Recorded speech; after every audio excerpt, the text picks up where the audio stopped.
dia mbola amin'ny fifaliana trano iara-banantsika amin'ny anaran'i Jesosy Kristy ao anatin'izao teny fampahirezana izao, manonona ny fahasoavana sy ny fiadanan'ny Tompo amintsika mandrakariva, dia hivavaka isika. Jehovah-Andriamanitra raha io, isan'andro san'andro ianao dia tsy mitsahatra fa miresaka aminay noho ny fitiavanao sy ny famondramponao lehibe, mba tsy hahatonga anay anjeny andro lava fa hibanjana mandrakariva ny ho avy ary anaraka ny toromarika rehetra izay apetraka ao. Tsy hainay ny tsy hisaotra hidera nikalaza ny anaranao mandrakariva satria Andriamanitra be voninahitra ianao, Andriamanitra be fiantra, ka tsy tia ny haharingana anay fa mbola mamaly vavaka anay amin'izao fiandohan'ny farany izao tontolo izao. Tianao Tompo ny hahatonga anay ho tonga amin'ny fanoloran-tena tanteraka, angatahanay aminao dia ny fandainao masina no hiasa mandrakariva ao anatin'ny vahoakanao rehetra, tsy hakanavaka, mba hahatsapa ny antso izay ataonao anatin'ireny toe-javatra mitranga isan'andro san'andro amin'ny fiainanay ireny. Ary raha ny toe-javatra nisy teto amin'ity izao tontolo izao ity dia mampatahotra ho an'ny olona izay tsy mendrika ka mandinika ny teninao, satria ho tampoka ny fandringanana dia toraka izany koa ho tampoka ny fahatongavan'i Kristy eny amin'ny rahona lanitra. Angatahanay aminao dia mety ho izy ny famondramponao aminay, misaotra anao satria namaly vavaka ianao ary manomboka miala tsikelikely miloza miatra amin'ny firenena, miatra amin'ny isam-batan'olona, ary izany mampivelanao hitranga satria tianao hieritreritra izay mba handiny-teny, tsy anjeny andro lava fa hihevitra mandrakariva ny mandrakizay. Fanahinao masina hanokatra trano masom-panahinay Tompo, ahatsapahanay fa ny zavatra rehetra miseho ny fiainanay tsisy takona fiainana aminao. Ary Andriamanitra tsy mba mamely tampoka ianao fa mampilaza izay zavatra hitranga rehetra na soa na ratsy mba hieritreretanay. Dia aza velangatakandro izay Tompo, fa isaky ny misy hafatra tianao ampitaina dia mba ho tonga amin'ny fankatoavana tanteraka ny olona ho tsiraray avy. Dia mety eza maly vavaka mandrakariva ianao Jehovah-Andriamanitra ray, dia asa hoe hatrany ny voninahitra ao, ny anaranao Jesosy nanaovanay izany vavaka izany. Amen. Tsy takona fiainana amintsika ny toe-javatra mitranga, tsy azo dia tsy hita fa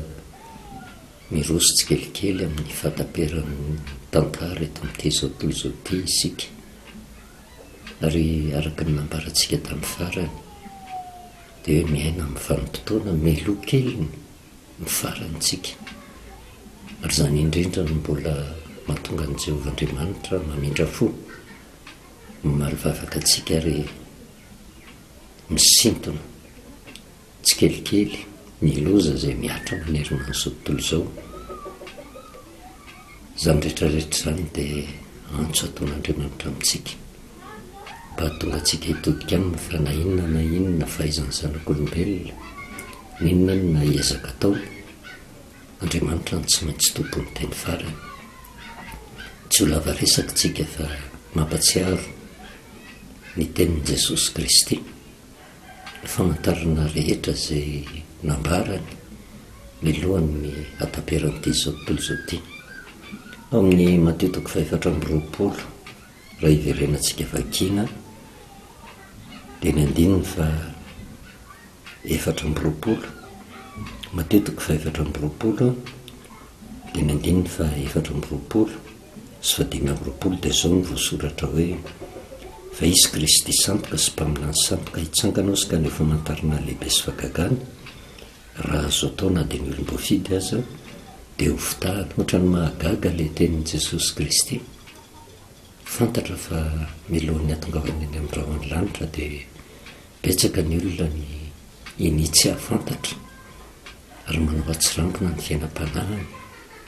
satria variana fotsiny ny amin'ny fiainana mandalo ety amin'ity zao tontolo zao ty fa tsy mahajery ny zavatra hiatra aminy rahatr'izay satria araka ny fantatritsika hoe na tsara na ratsy dia tsy maintsy ho velona mandrakizay kanefa zany rehetrarehetra zany avelan'Andriamanitra hitranga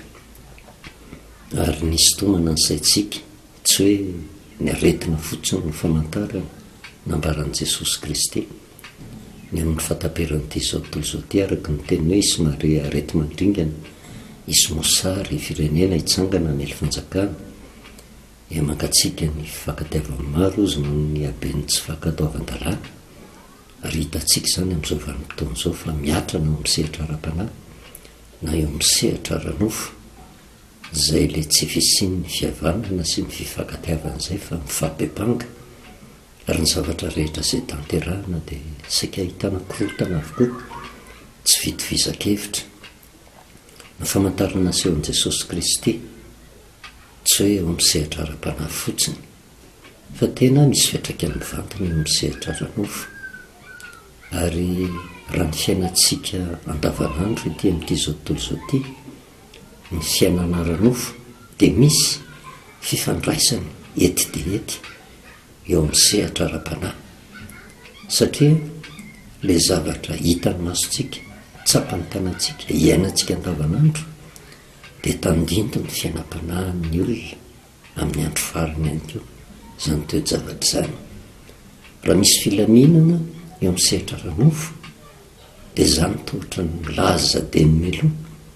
fa misy filaminana ihany koa eo amin'ny sehatra ara-panahy raha misy korotana eo amin'ny sehatra ara-nofo dia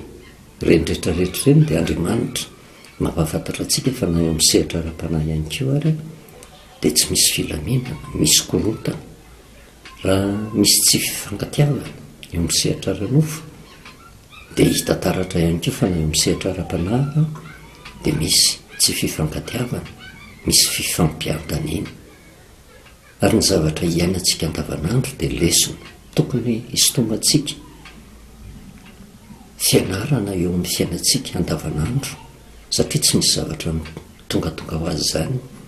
fa miteny amin'ny fomba rehetra eo Andriamanitra io ary reny avelany hitranga mba hatonga antsika andiny tena tanteraka ka araka ny nambarantsika hoe tsy resaka arety mandringana fotsiny na mosary na fahasahiranana na ara-nofo tsy izay fotsiny ny famantarana izay ambaran'i Jesosy Kristy fa ny mahatonga izany rehetrarehetra zany dia tia voalazany atao amin'ny Mateo 4:20 ity hoe fa izy Kristy sandoka sy mpaminany sandoka izy hitsangana ka aneo famantarana lehibe sy fahagagana ary raha azo atao na dia ny olom-boafidy aza dia ho fitahany indro voalazako aminareo raha teo izany izy ary amin'izany raha misy manao aminareo hoe indro any anefitra izy aza makany ianareo indro ao amin'ny efitrano izy aza mihina ianareo fa tahaka ny elatra avy any antsinanana ka hitatra ny andrefanao izy dia tahaka an'izany ny fiaviny zanak'olona zany hoe famantarana zany tsy resaka arety mandringana fa tsy midiky zany hoe amin'ny vanim-potoana anankiray dia mitranga ny arety mandringana ary rehefa afaka ny arety mandringana dia hitranga indray izay mpaminany sandoka izay fa miara-mitranga ireo zavatra ireo fa ampahany amin'ny famantarana hitranga amin'ny andro farany fotsiny zany rehetrarehetra zany ary izay no mahatonga antsika miresaka mandrakariva hoe tsy tongatonga ho azy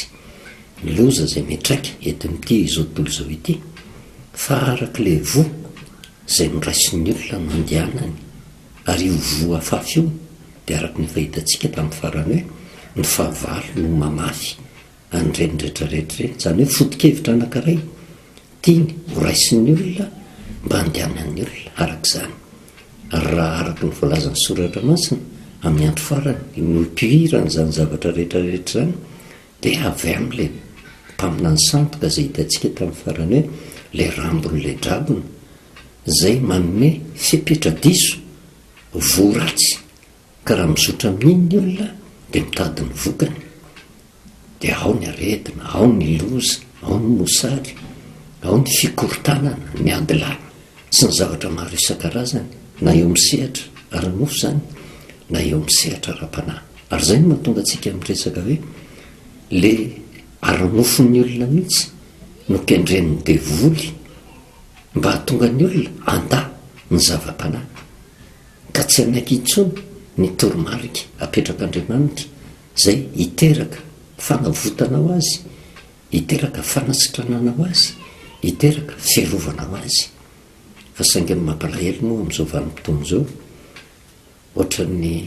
eo am-bava fotsiny ny olona no miantso an'Andriamanitra fa izy tsy manaiky mihitsy ny famarina ny tenin'Andriamanitra, ary zay no mahatonga ny sehatra ara-panahy tsy dia mahazo vahana loatra indraindray eo amin'ny fitantanana ny firenena. Fa rehefa raisin'ny olona ho tahaka ny fitaovan'Andriamanitra ka rehefa misy ilany azy dia antsony, rehefa miadakadana izy avelany ihany. Kanefa raha ny tena marina, tsy Andriamanitra ny fitaovana ampiasaintsika mba hanatanterahana zay mety amintsika, fa isika mihitsy ny tokony ho fitaovana ampelantanan'Andriamanitra, satria izy no nahary tongotra aman-tanana antsika, fantany zavatra manahirana antsika. Fa araka ny tenin'i Jesosy Kristy hoe ka tsao aloha ny fanjakako sy ny famarinako dia hanampy anareo zany rehetrarehetra zany. Zany hoe misy fifandraisany ny ara-nofo sy ny ara-panahy, ka ny zavatra mitranga ara-nofo dia tandindo ny zavatra mitranga koa ara-panahy. Ary eny am-pandehanana moa no ahatsapahantsika an'izany, fa saingy lasa zavatra atao ampahazarana fotsiny fivavahana, fa tsy tena manaiky an'Andriamanitra ny olona, ary tsy manaiky mihitsy ny akamaroany ny famantarana zay apetraka Jesosy Kristy. Ohatrany somary hafahafa-damba no nahitantsika tamin'ny farany tany amin'ny Apokalipsy 12 zay mifono zava-dalina, zava-miafina mahatratra amin'ny andro farany. Fa saingy tamin'ny farany teo ny sotoana antsika lesona hoe tena raha vao mivoaka ao anatin'ny fiboana dia ny zavatra mitranga tanatana vavy eo midragona. Ary araka ny nambaran'ny soratra masina dia fantatry Satana mihitsy ozy fa kely sisa ny androny dia mandrovotsy izy. Ary inona ny fitaovana ampiasainy? Kitihany le nofontsika, kitihany ny volantsika, kitihany ny asantsika, kitihany zay hoanitsika, zay hotafitsika, mba hahatonga atsika tsy hatoky an'Andriamanitra intsony eo anatrehany zay rehetrarehetra zay. Ary ny fomba fiasany dia tsy eo amin'ny alalan'ny fivavahana fotsiny, fa eo amin'ny fiainantsika andavanandro mihitsy no amelezany atsika mba hahatonga atsika hanadino an'io Andriamanitra io. Zay le fomba fiasan'ny mpaminany sandoka zay. Dia araka ny nambaran'i Jesosy Kristy hoe famantarana milohan'ny fiaviany zany. Ary zay mpaminany sandoka zay tsy eo misehatra ara-panahy fotsiny, fa misy koa eo misehatra ara-nofo. Zany hoe mpitarika anankiray zay mampanantena zavatra ohatrany mamirapiratra, fa ny fomba hitondran'ny olona mba azahoana zay zavatra mamirapiratra sy mety amin'ny fiainan'ny olona zay tsy mitovy. Misy ny mpaminany marina avy amin'Andriamanitra zay tena mikatsaka mihitsy ny fiainana mandrakizay, fa misy ny mpaminany zay manolana mihitsy ny sitrapon'Andriamanitra zay mahatonga korotana ka amin'ny fomba zay mifanohatra amin'izay voalasan'ny soratra masina no anatanterahany an'izany rehetrarehetra zany. Ary zay le famantarana napetraka Jesosy Kristy zay ny tokony hotandremantsika amin'ny andro farany, satria manomboka mivoaka tsikelikely ao anatin'ny fiboana tsika dia tsy takona fenina, fa betsaka ny mpamitaka, betsaka mpaminany sandoka, betsaka ny mpisoloky. Ary misy antony izy io, tsy hoe mihetsika fotsiny amin'izao ny vahoaka, manohatra ny fepetra rehetra na apetraka ny fitondrana na apetraka Andriamanitra, fa misy mpitarika foana izy zay mamafy vo ratsy na mamafy vo tsara, ary miankina amin'le olona tsiraray avy. Ka raha mahatsinjo lavitra le olona dia mahay mihaino ny feon'Andriamanitra izy ao anatin'izay rehetrarehetra zay, tsy tafalatsaka ao anatin'ny fitaka. Fa raha ohatra mifahatra fotsiny amin'ny voninahitra sy ny harena eto amin'ity zao tontolo zao ity, dia tsy maintsy izotra arak'izay sitrapony zay mifanohatra amin'ny sitrapon'Andriamanitra, dia ho tratran'ny loza tampoka na ny fandringanany ao anatin'izany rehetrarehetra zany. ny afatr'andriamanitra tsy mipetraka fotsiny ho an'ny kristianina fa mipetraka ho an'ny olon-drehetra, ho an'izay manatsofona, satria na iodika viana iodika vanana ny olona tokana io andriamanitra io. Marina ny tenin'andriamanitra ary tsy misy izay tsy ho tanteraka ny teny izay nambarany, araka ny nambarantsika tamin'ny apokalypsy 2:12 hoe miandry eo le dragona, miandry le olona mivoaka ao anatin'ny fibohana, mitady izay arapany satria fantany fa kely sisa miandrony, ka any amin'ilay mahanofo mihitsy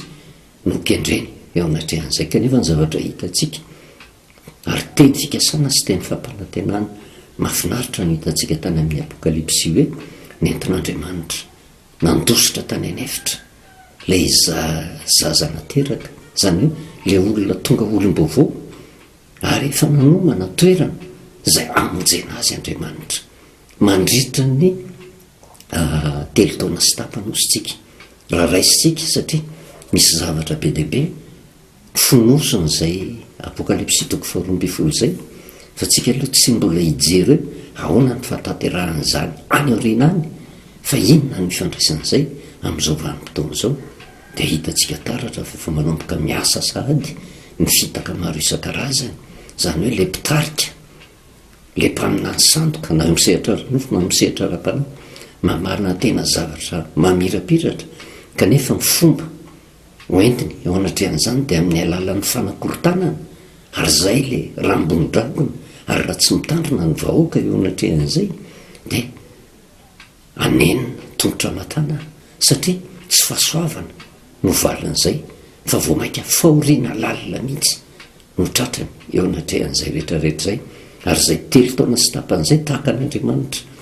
efa mampitandrina antsika fa ho mafimafy ny zavatra, miandry antsika na misehatra ra-panahy na misehatra ranofo, indrindra eo anivon'ny firenena eo mandritra ny telo taona sy tapany, dia eo ilay rambon'ilay dragona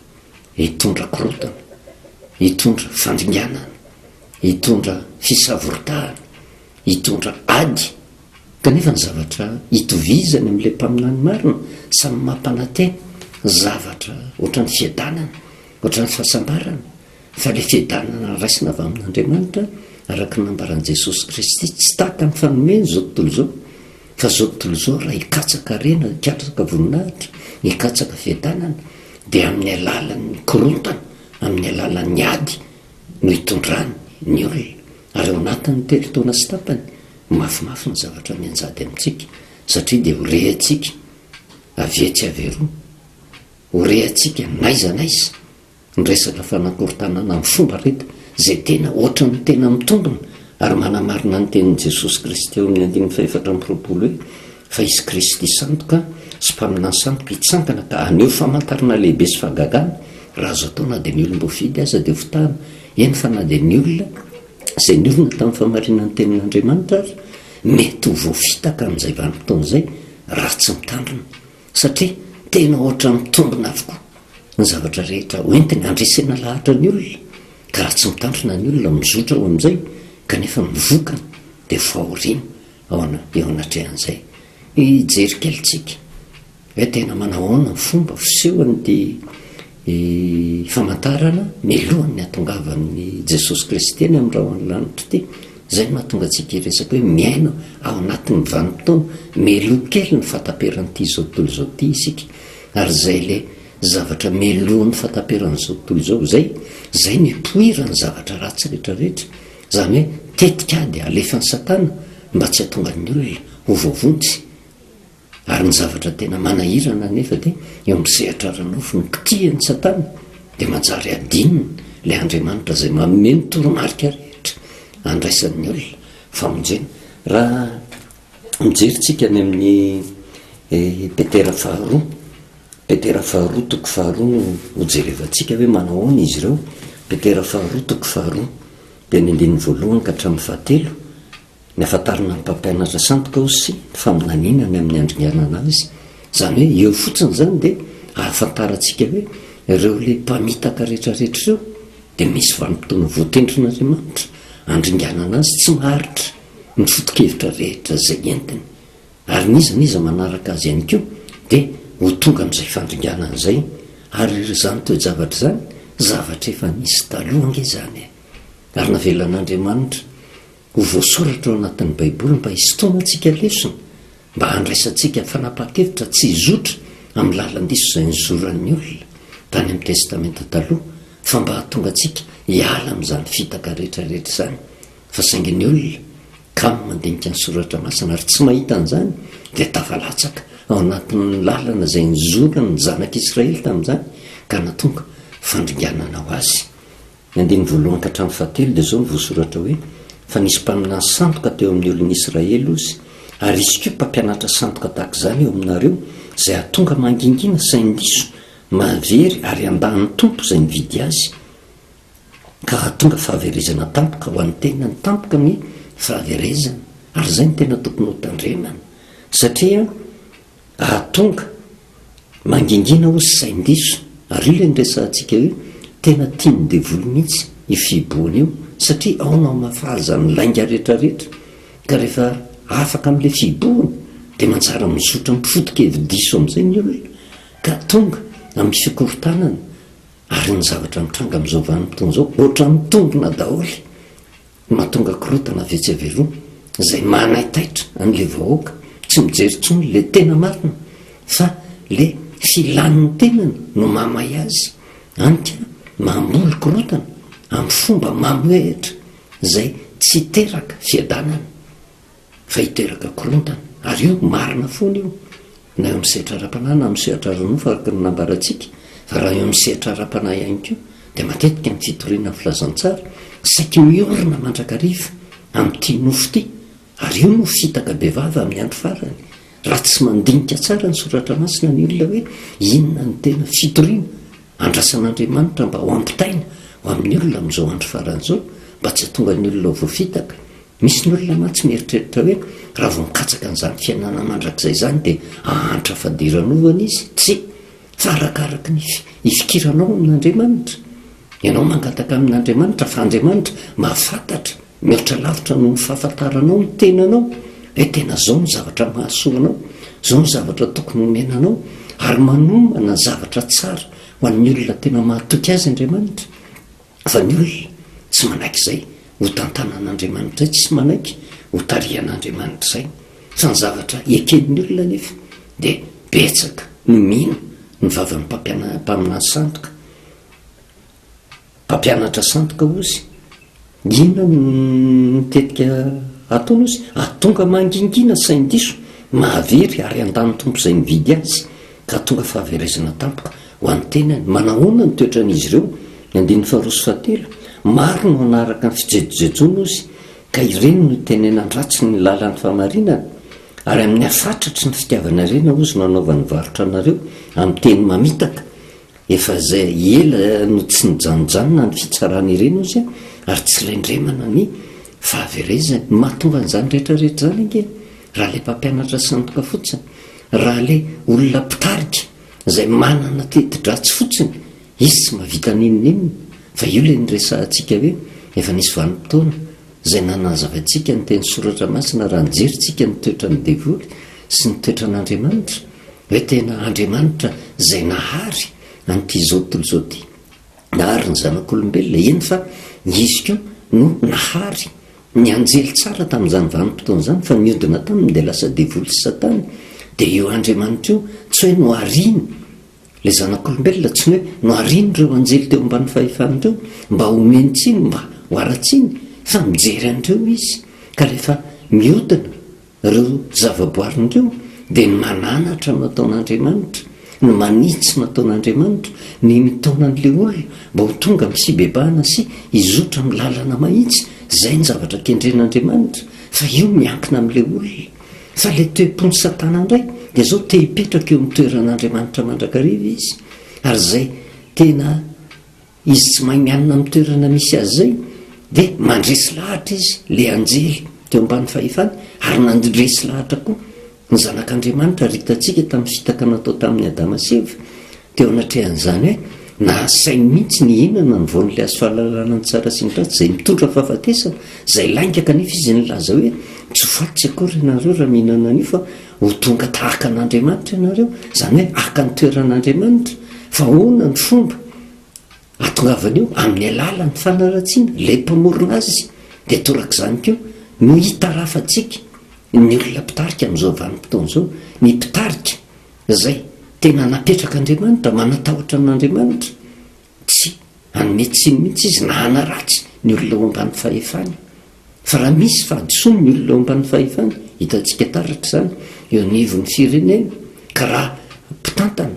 matahotra an'Andriamanitra, na inona fiodinan'ny olona eo ambany fahefany, ny manitsy no ataony, ny mananatra no ataony, ny mamerina n'ilay olona ho amin'ny lalana mahitsy, zay no kendren'ilay mpitarika. Fa tsy misy mpitarika matahotra an'Andriamanitra ka hanaratsy ny ao ambany fahefany zany. Fa le olona eo ambany fahefany te haka ny toerany, taka ny devoly te haka ny toeran'Andriamanitra ihany koa, dia inona ny zavatra ataony mba hahatongavany ao? Dia zao mitaona olona izy, mamitaka olona izy, mampanantena zavatra mamirapiratra ao an'ilay olona izy, satria te hipetraka eo amin'ny toeran'ilay mpitondra izy. Dia amin'ny alalan'ny fanaratsiana, amin'ny alalan'ny fitondrana korotana, amin'ny alalan'ny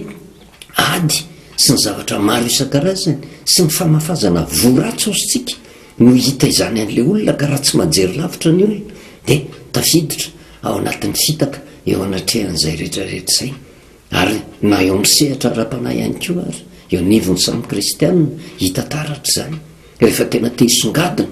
ny mpitarika anankiray eo amin'ny sehatra ara-panahy, dia amin'ny alalan'ny fanasoketana ny namany, satria te hipetraka eo amin'ny toeran'iny olona iny izy. Ary zany tsy vitany eo anivon'ny kristianina fotsiny, fa mpivavaka rehetra manerina zao tontolo zao dia ahitantsika taratra an'izany. Fa na ao amin'ny fiangonana misy atsika koa aza dia ahitana taratra an'izany. Misy foana le olona tsy mahay mipetraka eo amin'ny toerana nametrahan'Andriamanitra azy, fa tia hipetraka eo amin'ny toeran'ilay mpitondra. Ary ny famantarana ahafantarantsika an'izay dia le toe-tsain-devoly ao anatiny. Tsy mahay mianina amin'ny toerana hipetrahana izy, fa tia hipetraka eo amin'ny toeran'ilay mpitantana ihany koa. Dia ahoana ny fomba ataony? Mampanantena zavatra mamirapiratra reo misehatra ara-panahy, ohatra mitory filazantsara izy. Fa sainga ny mampiavaka azy amin'ny mpaminany miaraka amin'Andriamanitra dia zao miaraka amin'ny fanaratsiana ny mpitondra foana. Ary raha vao izay fanaratsiana izay no mitranga ao anatin'ny olona anankiray, dia tokony ho mahamahantsika. Fa ny zavatra hitranga araka ny ambarany aty amin'ny Petera faharoa, toko faharoa ny 9:7, inona ny mahatonga azy manao an'izay? Izy tsy mijery izay fiadanan'ny olona, izy tsy mijery izay fiainana mandrakizay raha ohatra eo misehatra ara-panahy, fa no manosika azy na misehatra ara-nofo zany na misehatra ara-panahy. Dia tia 9:7 ty hoe amin'ny afatratry ny fitiavany harena no anaovan'ny varotra anareo amin'ny teny mamitaka ozy. Zany hoe mitanjona kendreny ao ambadiky ireny rehetrarehetra ireny, te hanangona harena ho azy zay ho leviny eto amin'ity zao tontolo zao ty izy, ary mazava ho azy, satria amin'ny afatratry ny fitiavana ireny dia izay fitiavaka ireny zay ihany koa no oentiny amitahanany olona hoe raha zany no mitantana anareo dia metimety ny fiainanareo, azonareo daholo. Ary zay le ambaran'i Jesosy Kristy ary amin'ny Mateo toko 4:20 hoe tena fahagagana, tena mamitaka mihitsy. Ary na dia ny olom-bo fidy azao izy raha tsy mitandrina amin'izay vanim-potoana izay dia ho voafitaka. Fa ahoana ny mahatonga zany? Zany faminaniana amin'ny andro farany. Dia nambaran'ny Paoly apôstôly ihany izy io ao amin'ny Timoty faharoa toko 7 hoe inona ny zavatra hitranga any am-parany ihany. Timoty faharoa toko 7 dia ny 1:1 ka hatramin'ny 7 no ovakitsika ny ampy fiamorana any am-parany. Zany hoe miemotra tsy andeha anaraka ny fahamarinana ny tenin'Andriamanitra, hiala amin'ny fahamarinana na misehatra ara-nofo na misehatra ara-panahy. Zao no voasoratra hoe foko fantatrareo zao izy fa naparany ihany dia isy andro mahory, tena andro mahory mampitondra faisana ny olona. Ary izay andro mahory izay hafahafa ny ilazan'ny Paoly apôstôly azy. Ny olona ho tia tena ozy, ho tia vola, ho mpandoka-tena, mpiavonavina, miteny ratsy, tsy manao raisy reny, tsy misaotra, tsy manaja izay masina, tsy manam-pitiavana, mpanontolo fo, mpanendrikendrika, tsy mahonim-po, loza be, tsy tia mitsara, mpamadika, kriana, mpieboebo, tia mifahafinaretana, mihoatra noho ny fitiavany an'Andriamanitra. Izy tsy mandahan'Andriamanitra eo amin'ny vavany, fa miseho mihitsy izy ho mpanompon'Andriamanitra eo anatrehan'izany rehetrarehetra zany. Kanefa dia reo mitoetrany, tia tena, tia vola, mpandoka-tena, mpiavonavina, miteny ratsy sy ny zavatra maro isan-karazany eo anatrehan'izay. Ary eo no tena tokony hitaravantsika raha mpanompon'Andriamanitra izy ka mitory ny filazantsara, soratra masina ny vavahany, fa tsy andeha hanaratsy ny namany andriamanitra no mitsara ny zavatra rehetra fa rehefa tena mitory ny marina ianao dia ambarao fotsiny le marina fa tsy amin'ny alalany fanasoketana ny hafa ary io mitranga foana io naiza ary na dia toriana ary zany tsy mahasaka ny asa ratsy ataon'ny satana zany satria manana ny safidy ny zanak'olombelona rehetra ary zay no mahatonga an'andriamanitra maneraka amin'ny mpanompony mba anomana ny olona mba tsy hatonga ny olona ho voafitaka dia ozy ny lazaina hoe ny andiny fahenina isan'ireny zay misokosoko miditra ao tranony sasana ozy ka malasa ho babiny vehivavy adaladala vesara ny fahotana entin'ny filana maro mianatra mandrakariva ozy nefa tsy mahatratra ny fahalalana ny marina zany hoe izay le miresahantsika ao anatin'ny fiboana miditra antsehatra izy tena mamangy tena malefa-piteny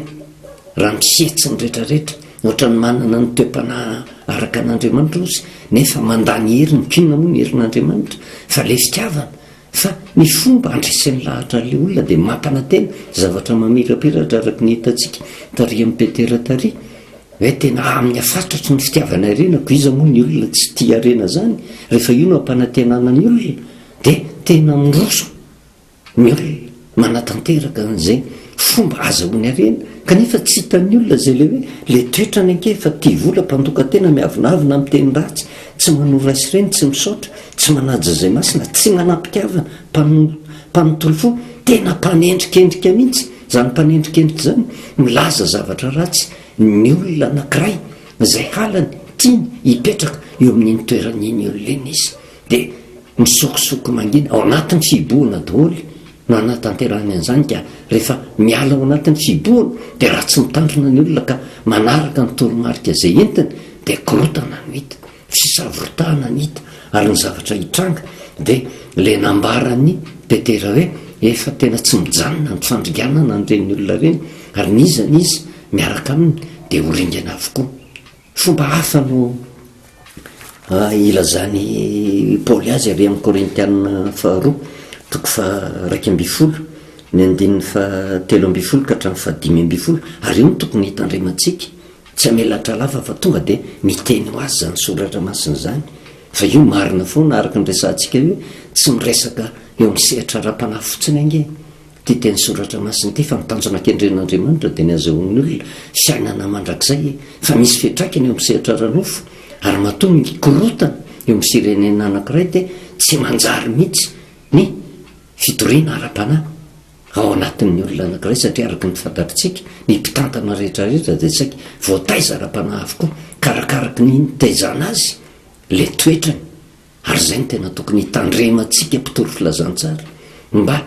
amola vola tsara ny zanaka ao anatin'ny fiangonana mba zanaka matahotra an'andriamanitra mandeha mahitsy fa tsy zanaka ho ateraka ho aringana ka hoe nambavany drakona ny fihafarany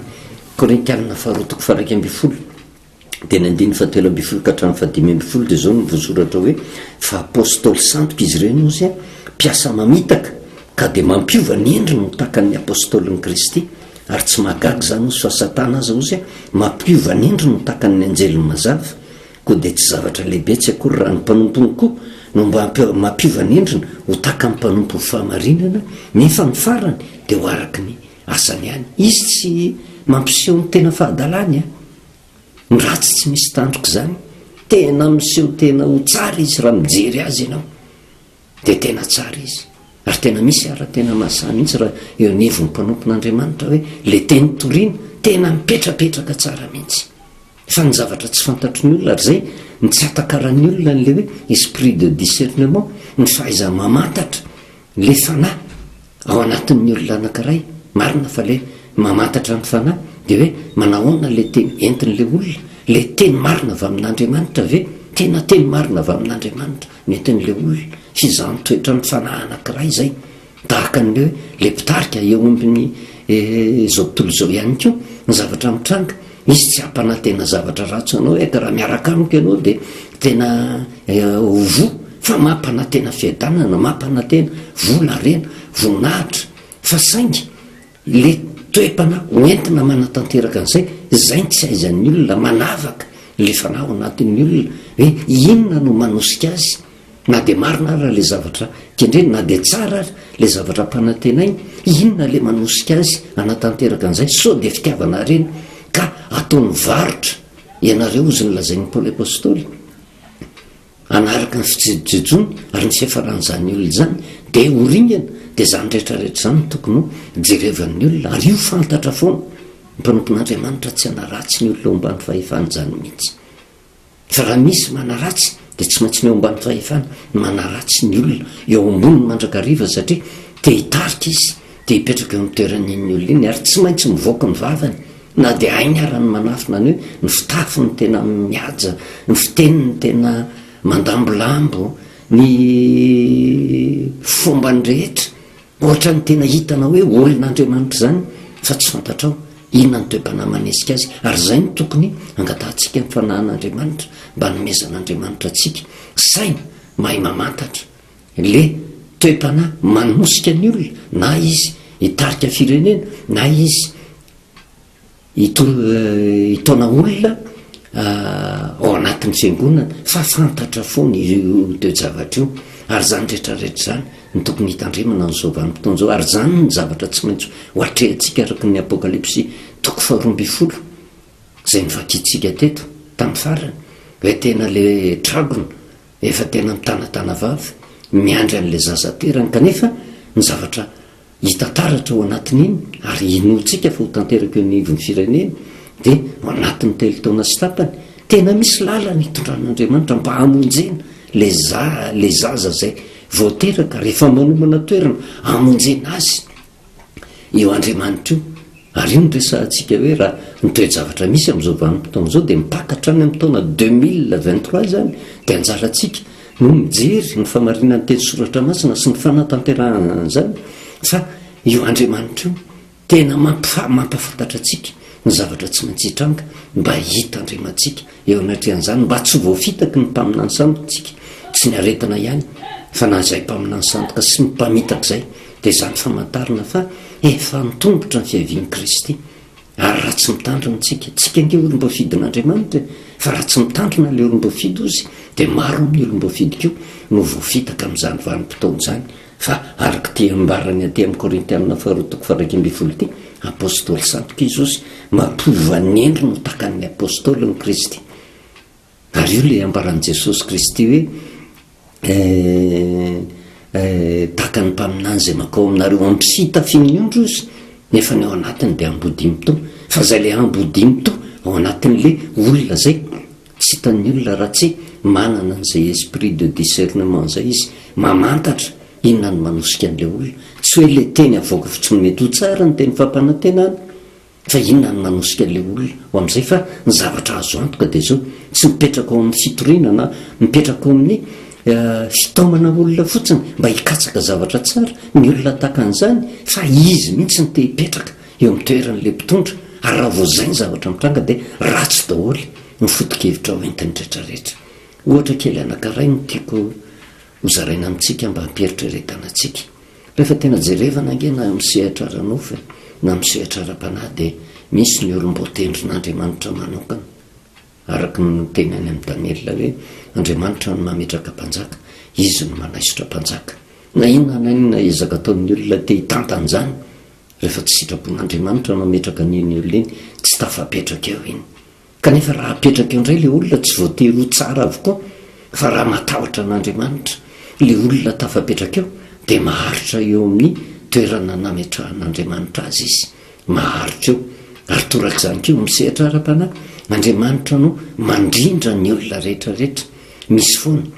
ary tsy maintsy hitataratra zany na misehatra ranofo na misehatra ara-panahy misy ny mpitantana misy ny hoentina ary andriamanitra foana no mametraka an'izay fa ny zavatra misy moa de satana miditra ntsehatra mandrakariva maniraka ny rambony izy ary io rambony io de ambodimto io fa saingy miseho misita finyondra izy apôstôly santoka ozy satana rozy mahay mampiova ny endriny ho takan'ny anjelony mazava moa tsy ho takan'izany keo ve ozy ny mpanompony de takan'ny mpanompony ihany keo zay miseho ho takan'ny mpanompony fahamarinana de eo ny tena tokony hoe hivavahantsika amin'andriamanitra mba tsy hatonga atsika isaky ny voafitaka raha raisiny reo karazan'olona roareo ohatra mitovy ny zavatra kendreny na misehatra ara-panahy na misehatra ranofo raha hoaritsika mba hazavazava kokoa dia tahaka ny olona anankiray mitondra tômôbilina tsara tarehy, chauffeur anankiray mitondra tômôbilina tsara tarehy le ary isika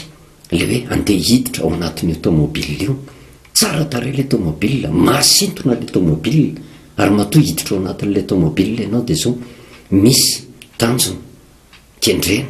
hoentina miala amin'ny toerana ray ianao andeha amin'ny toerana ray,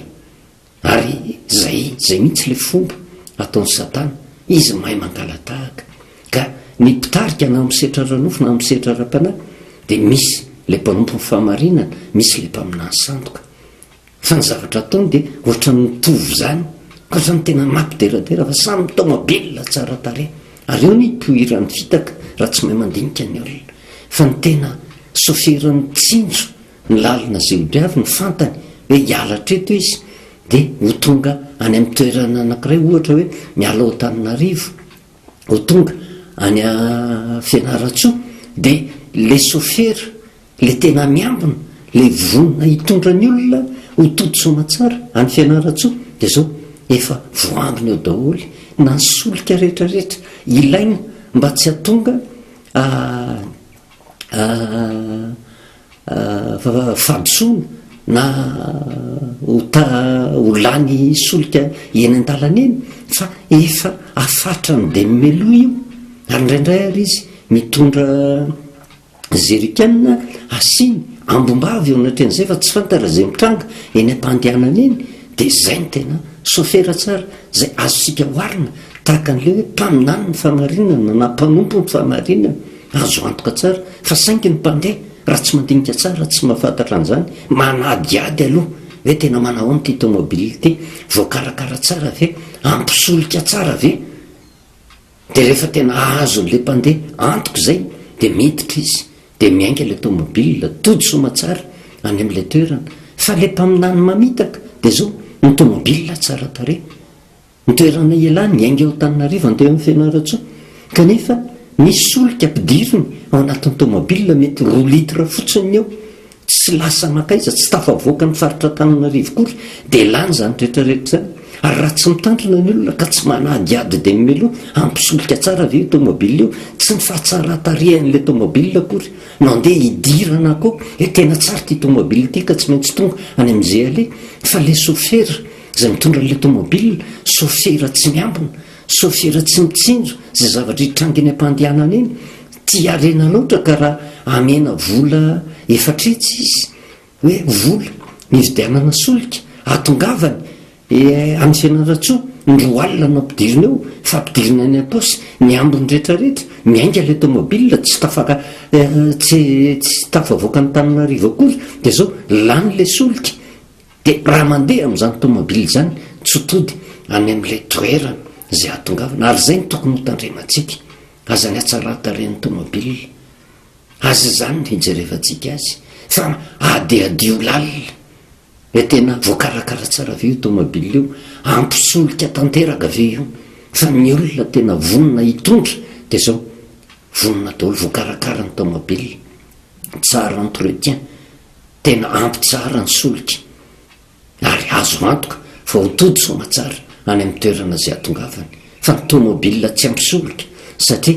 tena le mpitondra fiara tia arena loatra, dia zao voarainy ny vola, azo ny frean'le olona,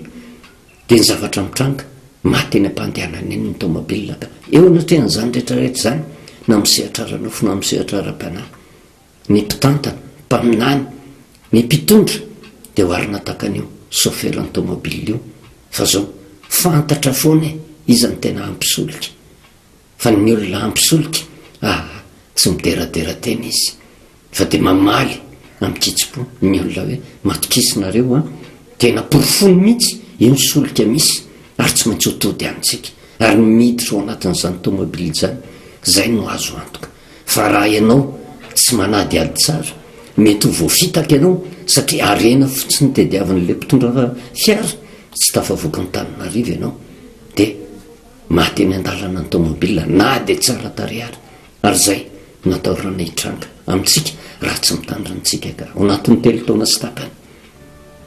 tsy maintsy hitranga zay, tsy maintsy isy ireo tomobile anankaroa ireo. Misy ny tomobile tena ampisopika tanteraka ary tokony hibanjina zanytsika raha tena hitady an'izany fiadanana zany. Fa misy tomobile tsara tarehy tsy ampisolika akory mateny an-dalana, sao de sanatriry ireo olona na misehatra ara-panahy tsy tody any amin'ny fiainana mandrakizay ianao misehatra ranofo sao de vao maika mafimafy kokoa noho izao koa faorina anjady amintsika matoky sy mino fa fanan'Andriamanitra dia miasa ao anatintsika mba hananantsika fahendreny ahafahantsika mahay misafidy tsara mandinika tsara ny amin'ny lalaka izorantsika mba tsy hanenenantsika aoriana. Voninahitra an'Andriamanitra rery any vavakitsika misaotra anao Jehovahandriamanitra rainao ny tenindray izay nomenao taminay ho fampahirezana satria matetika izay no mandeha anjambany eo amin'ny fiainanay fa tsy mandalina, tsy mandinika tsara, tsy mijery no avy kanefa taitaitra fotsiny teny fampanantenana hoentin'ny mpamina ny sandoka izay tsy hitondranay ho any amin'ny fiainana ary hoentin'ny mpitondra izay mampanantena zavatra pokaty kanefa dia faorina ny anjady amin'izany. Ny angatahany aminao dia mifanainao masina no hiasa ao anatin'ny nisy mpatan'olona tsiraray avy mba haizany mandiny tena aloha voalohany indrindra ary mandinika ny manodidina azy manadiady tsara ndrao dia hitondra ho any amin'ny lalana ny fahaverezana. Matoky sy mino izay fa Andriamanitra be famotram-po ianao ka hanokatra ny saina mampanahy ny tsiraray avy mba hahafantarany sy handraisany fanapahan-kevitra ny amin'ny lalana tokony izorany. Dia ny fanahinao masina ny hitaridalany mandrakariva ary tsy mitsahatra mametraka eo am-pilatananao ny mpitondra ny mpitantana tokony andraikitra rehetra na ara-panahy na ara-nofo mba hanatahotra anao ho feno ny fahendrenao hanaiky ho taria ny fanahinao masina mba hatonga ny vaoaka anao hiada-pinaritra. Dia matoky sy mino izay fa na inona ninona dia zavatra mitranga fomba ataon'ny satana mba entina hamitahana dia mba ho afaka amin'izany ny vaoaka anao tsiraray avy. Dia misaotra indrindra ray aho amin'ny anaranao Jesosy, amen. Dia manao velomantsika indray amin'ny anaran'i Jesosy fahasoavana sy ny fiadanan'ny Tompo amintsika mandrakariva.